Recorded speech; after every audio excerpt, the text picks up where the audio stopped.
This is an RNZ podcast. They say it takes a village to raise a child. I'm Kathryn Ryan, and here we draw on my conversations with experts on 9 to Noon to help you navigate family life. So, Sarb Johal, good morning to you. Kia ora, Kathryn. Been a while. It has been a wee while. It's lovely to have you back with us. I'm just going to try to find out what I'm supposed to do to introduce you. Here it goes here. Why do some children have imaginary friends? Is it something parents should be worried about? And what is the role these friends fulfil? It's a pleasure to welcome psychologist Sarb Johal back to 9 to Noon. Kia ora and welcome. Good to see you. How common is it to have an imaginary friend when you are a child? It's actually remarkably common. We think that there's no consensus on why they appear, but they seem to start to appear when imaginary play starts to appear. So around about 2.5, 3 years old. Tends to be peak years up until about 7 years old, tend to linger till they're about 9 years old, but not uncommon for them to persist a bit longer than that too. Is it a specific friend, typically, and quite an imagined and fully rounded character? It can be a variety of things. I was reading about one child who had imaginary friends that turned out to be a herd of cows, little tiny cows, and the father only found out about it when he accidentally sat on one. And then he started to discover this whole world that this child had created and all these little baby small animals that occupied it. So yeah, it can take all sorts of different shapes and forms, and often we don't know about it until the child is ready to start telling us about it. And we think maybe about 25 to 45% of children have them at some point, but amazingly, they can forget them really, really quickly. So within 2 years of the imaginary child not being talked about anymore, the child can't even remember they had it. And it's interesting because the family then becomes the repository of the stories of the imaginary friend or animal or whatever the companion was. Curious that you forget it, because we know many childhood memories are very hard to access, but some things are also very, very hardwired. And I would have thought the imaginary friend, like the teddy, made the distance. But that almost suggests that it serves a purpose for a time. And then no matter how deep the love, it's bye-bye. Yeah. And there's also other things around, sometimes children stop talking about them because there's a little bit of a stigma. They feel a little bit kind of babyish. That's something I want to leave behind. So, yeah, there's maybe a little bit of that too. But, yeah, it's certainly serving a purpose, partly because it's fun to have this. But also, if you're a toddler and you've got you're the youngest one and you want to exert a little bit of a control over what's going on in your situation, then perhaps you've got an imaginary friend who you might be bossing around a little bit, and they become the younger sibling. So there are different functions that an imaginary friend might serve for children. We've got similar things with like blankies. I can't go anywhere without my blankie or my favourite teddy or this, that are just a reassurance thing. The thing with the imaginary friend is that, as you say, it's more elaborate in its role. Can you tell us a bit more about the roles it's presumed it serves? Well, there's a few different perspectives we can take on this. So the first one might be there's something called self-determination theory, which basically says we need 3 things in order to help us to fulfill our psychological needs. Those 3 things are, the first one is autonomy. So the idea that we can feel in control of our behaviours and goals. So being able to take an action that results in something. And that helps people to feel self-determined. The second one would be something like competence.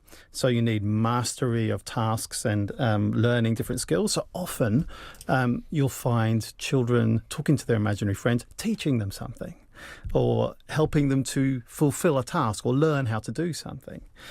And then the third one is this, as you say, this kind of like connectedness, this relatedness. And it may be comforting, but they want that sense of belonging and attachment to other people. So maybe they're, taking a bit of a leadership role, demonstrating their competence, showing that they can do something, but also maybe they're helping them in social situations as well. Or maybe the imaginary friend is helping the child with some kind of social situation too. So that's one perspective. Another one is if we think about almost like storytelling and taking authorship of your life. I'm the one who gets to tell the story here about this imaginary friend and their relationship to me. And so this is almost like a really early example of children saying, actually, there are lots and lots of people who are telling me who I am. I'm going to start creating a little bit of a story about who I am in relation to other people where I have more control over the story.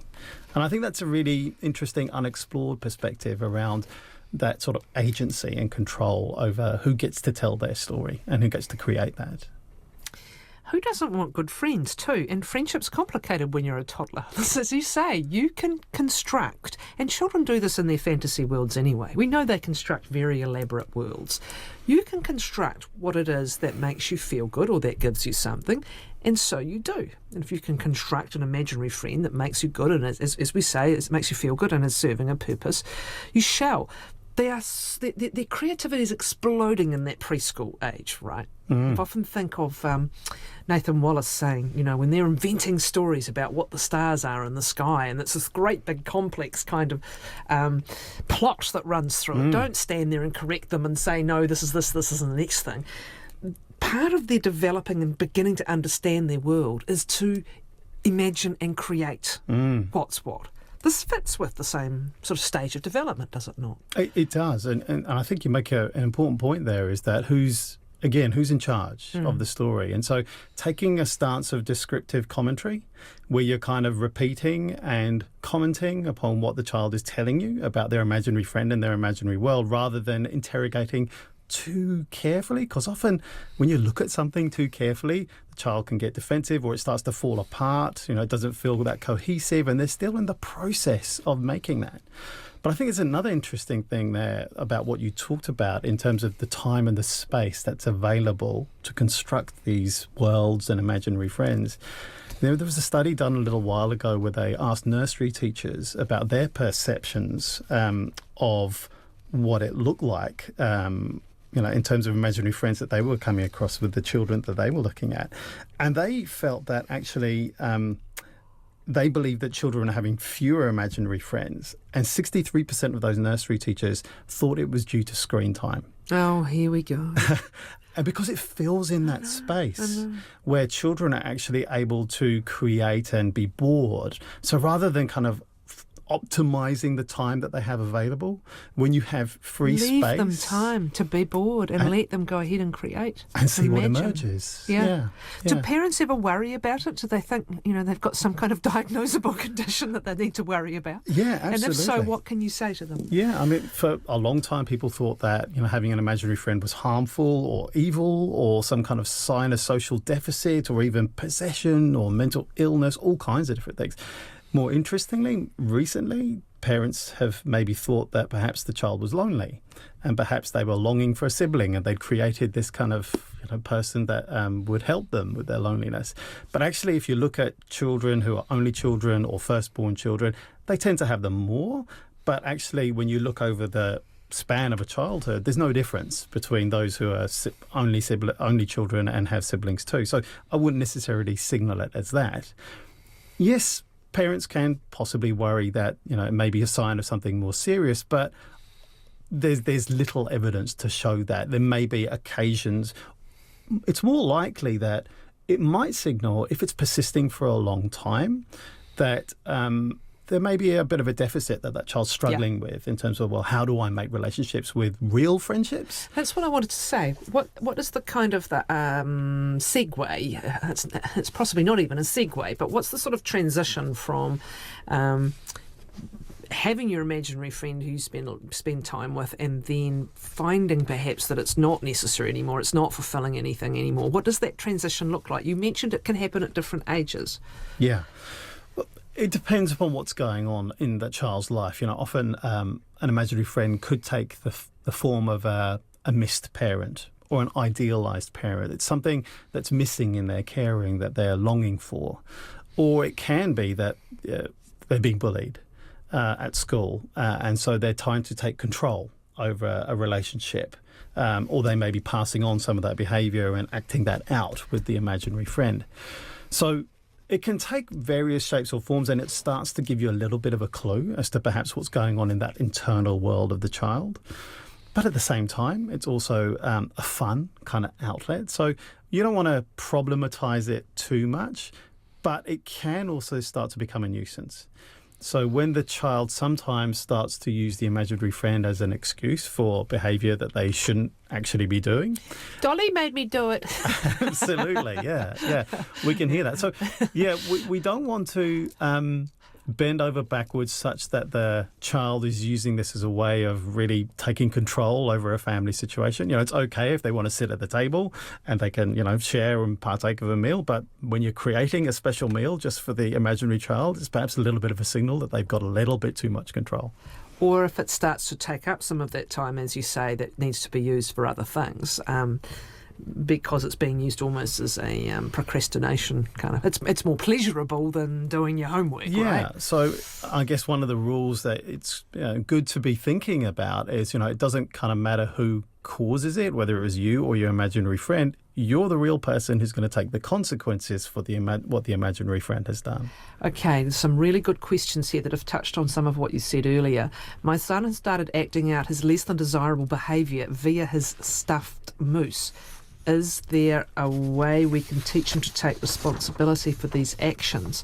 I'm not sure what the less than desirable behaviour is, but what would you say? Yeah, I think it's about the consequences that follow from the action that the imaginary friend has done. Yes, the imaginary friend may have done it, but you're the person who's around who's going to be taking the consequences of that. Having said that, exploring a little bit more around, okay, so what's going on with your imaginary friend and why is this going on with the moose? And just taking a gentle kind of exploratory, what's the story here? What's the bigger picture that the child is creating that is showing itself with this behaviour? Can you ask some questions, perhaps? Yeah. And this is interesting. Do you acknowledge, because I can imagine many parents just ignore the imaginary friend and all this stuff that's going on over there. Others might ask questions. Which approach? Yeah. I guess it's the descriptive commentary again. It's commenting on, I'm noticing this. I wonder what Johnny or Gertrude might be thinking about this little situation, or have I sat on them by mistake, or where are they sitting now?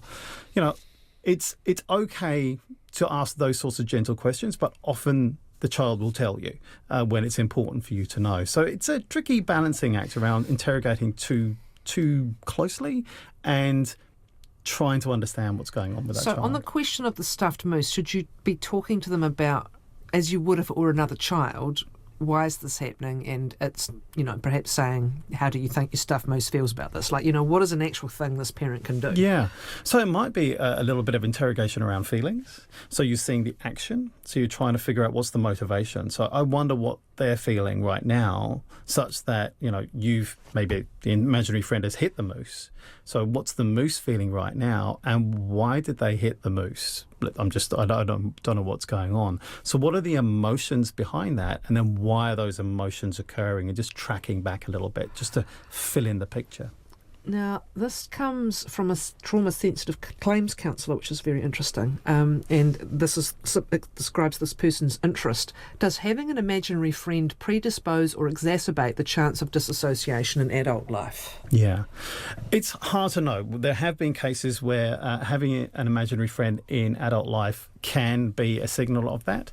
But dissociative disorder and multiple personality is an extremely rare case anyway. So I think that would have to be thought about really, really carefully and depends on a case-by-case basis. But yeah, there is a small association, but it is really rare.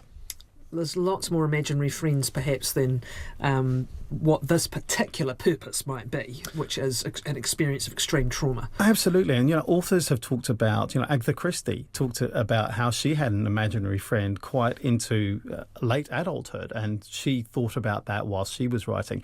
E.M. Forster as well talked about them almost like creating their own lives and taking the writing into a completely different direction. So it's interesting that adults do describe this, but they have to feel quite safe in order to be able to talk about that. Well, it's interesting you say that because I knew this one would come through. What does an imaginary friend mean in adult life? Because there will be adults who continue with an imaginary friend, probably many more than we'll ever know, because, as you say, you know how to hide your stuff by the time you're an adult. What would be your answer to that? What does it mean in adult life? Yeah, so the quality of that kind of relationship that you have with an imaginary friend is different to something like if you were thinking about, is this a hallucination or is this something like schizophrenia? Then that would take a careful teasing apart. But I wouldn't want people to walk away thinking that just because they continue with their adult imaginary kind of like relationships, that it's necessarily something to be extremely worried about. Because I think actually it's not common, but it's also not uncommon either.